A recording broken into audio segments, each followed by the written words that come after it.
प्रभु ईसा मसीह में स्नेही बंधुओं, हमारे पिता ईश्वर और प्रभु ईसा मसीह आप लोगों को अनुग्रह तथा शांति प्रदान करे।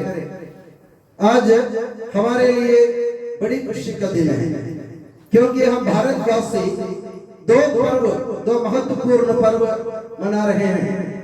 सर्वप्रथम हम अपने देश की भारत माता की स्वतंत्रता दिवस का पर्व मना रहे हैं।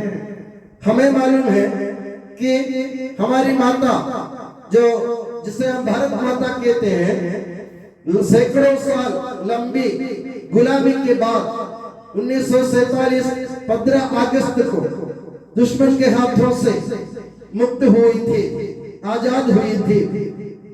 भारत माता को आजादी दिलाने में कई सारे बलिदानियों ने अपने जीवन का अपने खून का पसीना बहाया।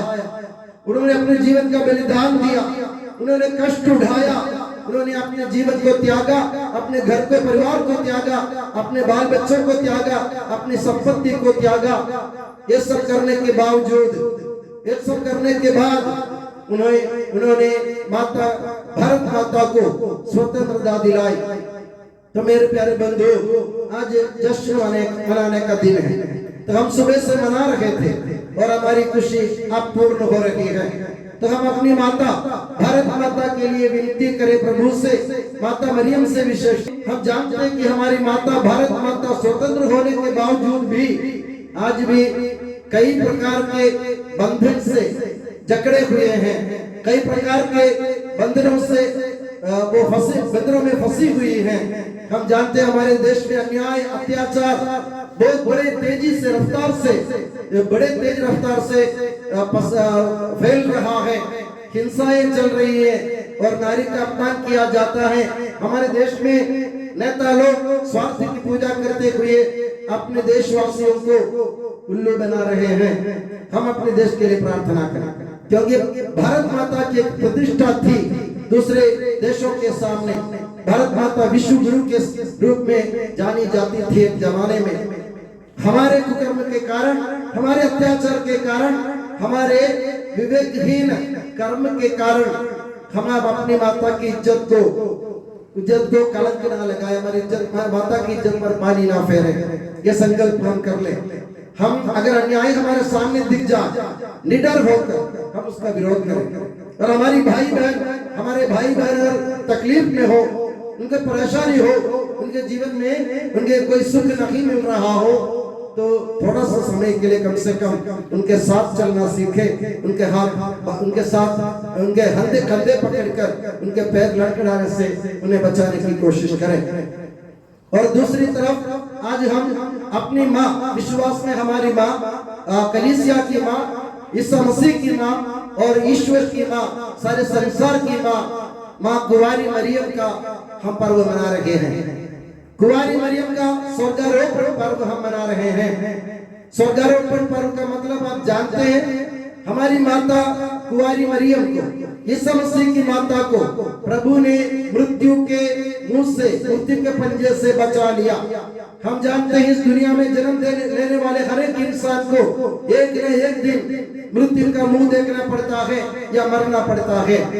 मगर ईश्वर ने सोचा, जिस कुंवारी को मैंने अपने पुत्र के माता के रूप में चुन लिया, जिसने अपने जीवन में निष्कलंक जीवन बिताया, जिसने मेरी आज्ञाओं का पूरा पालन किया, जिसने अपने जीवन में भला कार्य किया, जिन्होंने ईश्वर की आज्ञा के अनुसार अपनी पूरी जिंदगी प्रभु के चरणों में समर्पित कर दिया, ऐसे एक व्यक्ति को, इस संसार की माता को, ईसा मसीह की माता को मृत्यु के पंजे में छोड़ना प्रभु ईश्वर को पसंद नहीं था।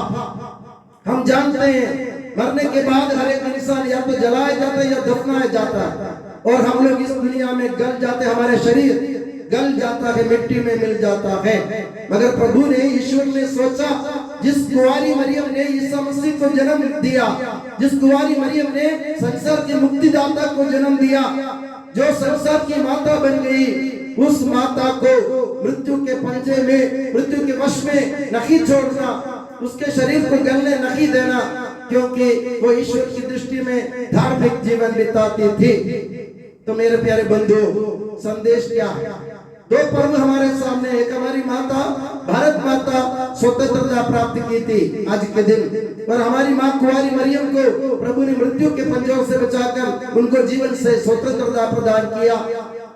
संदेश एक है, ये दोनों माँ बलिदान का उदाहरण है, दोनों माँ आज्ञा पालन के उदाहरण है, और दोनों माँ संसार के सभी भले कार्यों का उदाहरण है। हमें भी अपने जीवन में उनका नमूना उतारने की जरूरत है। हम अपने जीवन में भला कार्य करना सीखे, ईश्वर के वचन सुनना सीखे, ईश्वर के वचन के अनुसार अपने जीवन को बदलना सीखे। और जब कोई अपना भाई बहन मुसीबत में हो, आज के सुसमाचार से आपने सुना, काना नामक एक नगर में जो विवाह भोज चल रहा था, वह अंगूरी समाप्त हो गई थी। यहूदी प्रथा के अनुसार यहूदी लोग शादी के अवसर पर या बड़े बड़े कार्यक्रम के अवसर पर मेहमानों को अंगूरी पिलाते थे। ये उनका प्रथा थी, बिना अंगूरी के कोई कार्यक्रम पूरा नहीं होता था। विशेष करके विवाह भोज में आमंत्रित अतिथियों को अंगूरी पिलाना बहुत जरूरी माना जाता था। ऐसे की स्थिति में एक रईस परिवार में शादी का कार्यक्रम हो रहा था काना नामक नगर में।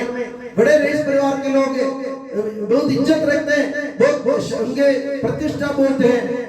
तो बहुत सारे लोग आए थे। ईसा की माता कुंवारी मरियम भी वही थी, और माता मरियम को ये मालूम पड़ा, ऐसा बाइबल में लिखा है कि हम ये नहीं देखते कि कोई जाकर माता मरियम को खबर दे रही है कि इनके पास अंगूरी नहीं, इनके घर के अंगूरी समाप्त हो गई, इनके लिए कुछ करो।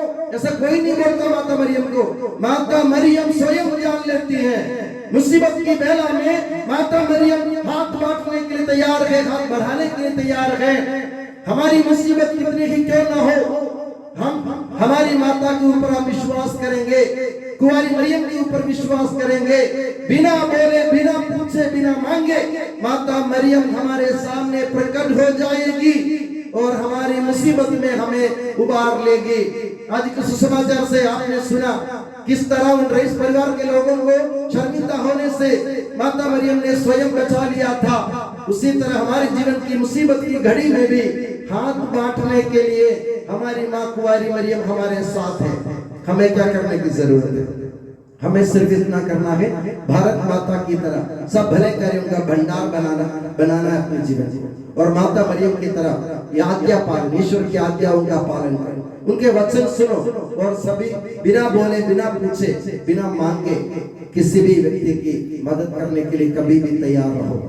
हम ये ना सोचे कि कोई मदद मांगने आए उसके बाद मैं मदद करूंगा, गलत बात है, क्योंकि माता मरियम की सीख नहीं है। बिना मांगे, बिना पूछे और बिना बोले माता मरियम स्वयं जाकर उनकी मदद करती है।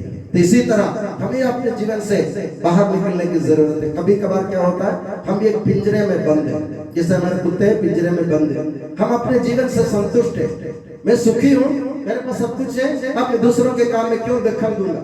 अगर मैं दूसरों के काम में हाथ डालने जाऊंगा तो मुझे बहुत परेशानी देखना पड़ेगी। इसलिए अच्छा क्या है, चुप रहो और सुखी रहो।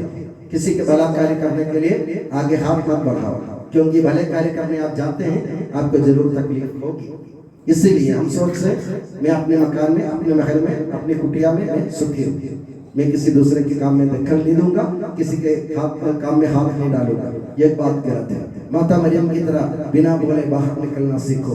जब तुम अपने भाई को, बहन को या अपने अड़ोस पड़ोस में रहने वाले सभी लोगों को जब तुम मुसीबत में देखो, तो मेरे प्यारे बंधुओं ये सोचो कि हमारी माता का नमूना हमें प्रेरित करता है कि बिना बोले हम उनकी मदद करें। तो मैं आपसे आग्रह करूंगा, ये दोनों माता हमारे लिए बहुत बड़े उदाहरण हमारे सामने रख रही हैं। तो आज उन दोनों माताओं का वंदन नमन करते हुए हम भी अपने जीवन में ठान लें कि मैं अपने जीवन में परिवर्तन लाऊंगा और दूसरों लोगों की मदद के लिए, उनको सहायता देने के लिए या उनके हाथ पकड़ने के लिए, उनके पैर लड़खड़ाएंगे तो उनका कंधा थाम कर ढारस बंधाने के लिए कि ढारो वक्त मैं तुम्हारे साथ हूँ, मैं भी अपने जीवन को ऐसा तैयार करूंगा। ऐसा एक संकल्प अपने जीवन में लेते हुए हम अपने जीवन आगे बढ़ाने की कोशिश करें और इन दोनों पुण्य पर्वों की मंगल कामनाएं मैं आपको दिल की गहराई से अर्पित करता हूँ और ये दुआ करता हूँ कि भारत माता और माता मरियम के नमूने के अनुसार जीवन बिताने की कृपा पिता ईश्वर हमें प्रदान करे और प्रभु यीशु मसीह और माता मरियम आप सभी को हमेशा अपनी नियामत की छत्र छाया में सुखी और सुरक्षित रखे, पिता पुत्र और पवित्र आत्मा के नाम पर आमीन।